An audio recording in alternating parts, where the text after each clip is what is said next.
Hi everyone, my name is Ehsan, and in this video I'm going to show you how to find the right journal for your paper. And if you go through the list of the videos that I have created so far, this is video number 22. So you had an idea and you went all the way through this journey and now you are here. You want to find a right journal to submit your paper. Now, in this video, I'm going to show you the process that I go through myself and show you how you can apply it to your own field.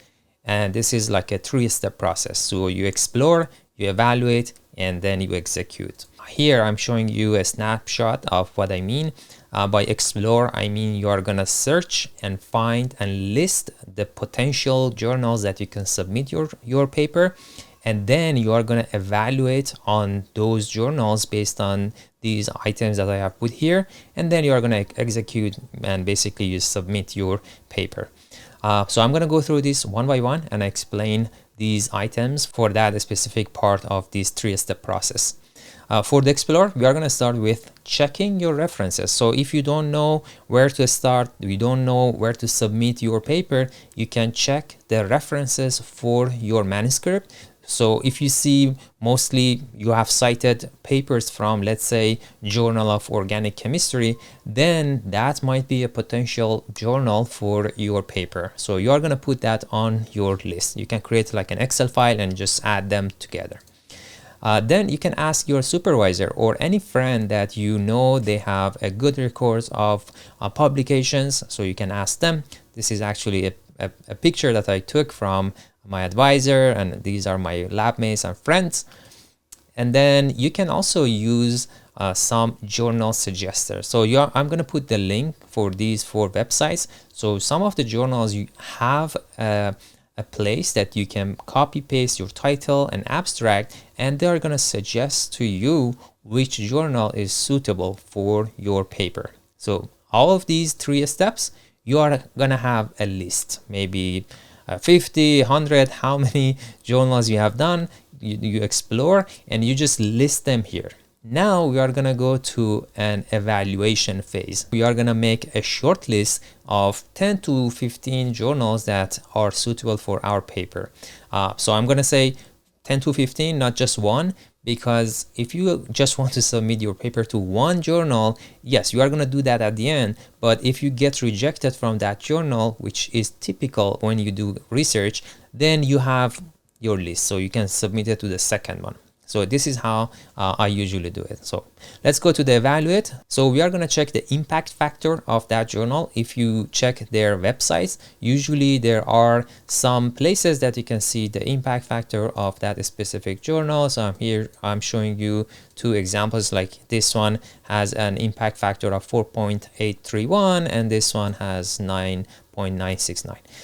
So you can check their website, and the higher the impact factor is, the better that journal usually is. I'm saying usually because you will see in the next video I'm talking about the impact factor.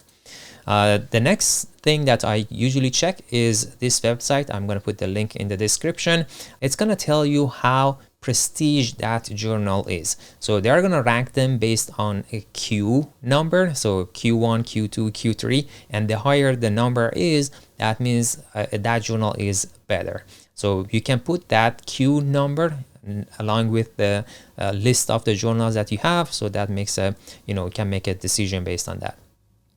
The other thing is the scope of that journal. So let's say you have found a few journals, then you can go to the scope section. So let's say you are not sure if that journal is a suitable journal, right? So if you go and read the scope of that journal, you are gonna immediately understand whether this is a good fit or no, this is just I cannot submit my paper to this journal, because over time these journal scopes might change. So they might add new items or remove. So it's better to check and get the most recent one.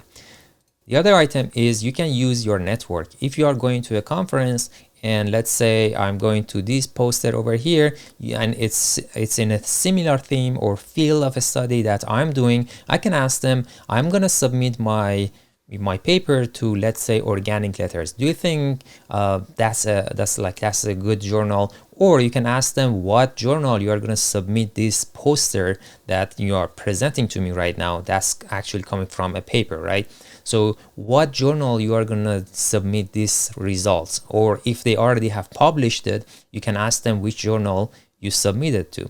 So this is a way that you can evaluate the list of the journals that you have. The other item that I will check is to make sure I'm not having any predatory journal in my list. If I do, I'm going to just cross it off.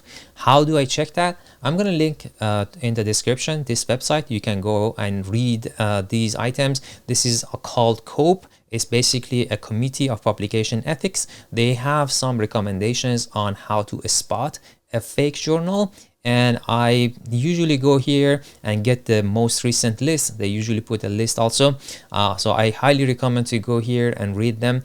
Basically, for me, if I have written a manuscript and I want to submit it to a journal, and if they ask for money, so if you go to their website, they are going to tell you that you have to pay this amount of money to, for processing or something, they made up some, fees. I'm not going to submit my paper there because I have done all the work. Now I'm at the point that I have to submit my paper, and now they are asking for money to publish my paper. It doesn't make sense to me. If they offer me, you have to pay, so your paper is going to be open access, and I can either accept or decline. That's another story. But if they are asking money up front and to have your paper being online, they ask for money, then I avoid them. I do not recommend submitting your paper over there. So that's just my opinion, right? The other item is checking when they make their first decision when you submit your paper, if that's important to you. Some people, they do care about this. They say, I want my publication to be out there in a few months. And some people, they don't care. I personally do not check this, and it's not important to me. Let's say I submit my manuscript, and if it goes above a few months and I don't get anything back, then I officially send an email and tell them to withdraw my manuscript, and I then submit it to another journal. But if you want to, you can check their website. Sometimes they put it on their website. You can see here it takes 3.5 weeks to make the first decision. But if it's not on their website, you can check the article info of one of their recent published paper. So for example, over here you will see when it's received by the journal, when they revised it, and when they accept it. So you can definitely find that on a paper. Here is down over here, so you can check that if you want to. So in the beginning of the evaluate phase, we had a lot of journals. Then we did the evaluations based on these 6 items. Now we have a short list of 10 to 15 journals, and we are going to rank them based on the one that is the best one. We want to submit it as the right journal, and then go to 10 to 15, and then now we are going to actually do the submission, the execution part. So the execution is going to be, first you are going to go and read the submission guideline of that specific journal. You go through the references, the graphical abstract, everything that they have put there, you are going to read them. If you don't do that, then if you submit your manuscript, the editor of that journal might think that you submitted your manuscript to another journal and it got rejected, and now you are sending them your manuscript. I understand that this might happen, but if you change the manuscript based on what they already have told on their website, that gives them a green signal that you at least have put the effort to go and read the submission guideline. So I highly recommend doing that before submitting your paper. And the other item is you have to submit your manuscript to 1 journal at the time. If you submit it to 2, it's not acceptable. And they are going to explicitly ask you when you submit whether you have submit this manuscript to another journal or not. You might say, oh, I'm going to say no, but on the side, I'm going to do it. Because so people might think this is going to save their time. They are going to say, I'm going to submit it to 3 journals, and and let's say this one gets accepted, and then I'm gonna withdraw it from those two. Don't do that. This is not ethical, and you should not do it. And if you do, the consequences are worse than you can think. They can put your name into the blacklist, and it's just not worth it. Don't do it.